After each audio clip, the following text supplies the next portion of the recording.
गांव के किनारे एक पुरानी हवेली थी जो कई सालों से वीरान पड़ी थी। कहा जाता था कि वहां मुंजा नाम का एक प्रेत रहता है।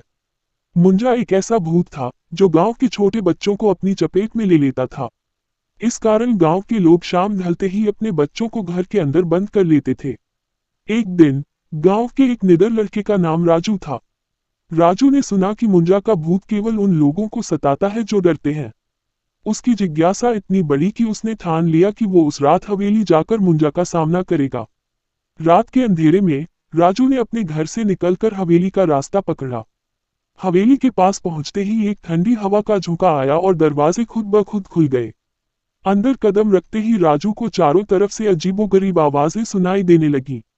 दीवारों पर लगे चित्र उसे घूरने लगे। हवेली के बीचों बीच एक बड़ा कमरा था जिसमें एक पुरानी लकड़ी की कुर्सी रखी थी।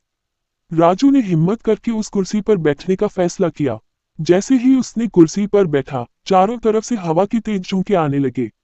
अचानक से कुर्सी में कुछ हलचल होने लगी और राजू को महसूस हुआ कि कोई अदृश्य शक्ति उसे उठाकर हवेली के ऊपर वाले कमरे में ले जा रही है। ऊपर पहुंचते ही राजू ने देखा कि एक धुंधली आकृति उसके सामने खड़ी है।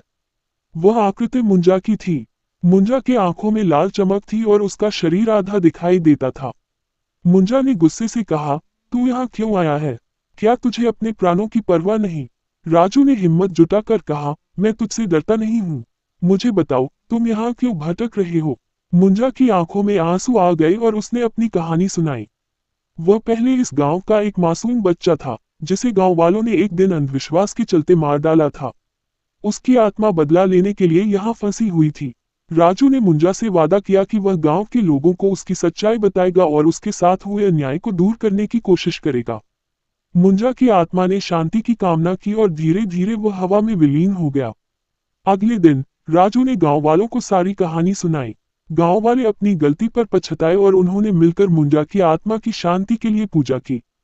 इसके बाद से हवेली में कोई अजीब घटना नहीं हुई और गांव फिर से सुरक्षित हो गया।